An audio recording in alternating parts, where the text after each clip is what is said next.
নন্দীগ্রামের দামাল ছেলে ভবানীপুরে এসে ওপেন চ্যালেঞ্জ এমন দিল, পিসি গেল ফেসে।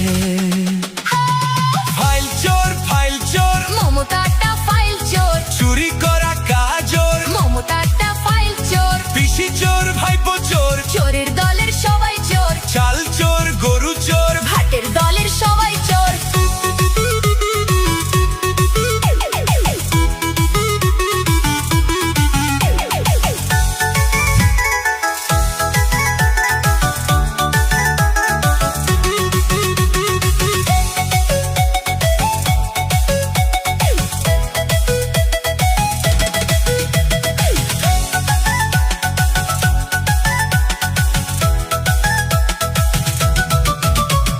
ঠান্ডা ঘরে বসে পেতনি বুড়ি হাসে, কেমন করে করবে চুরি ভাইপো প্ল্যানিং কষে।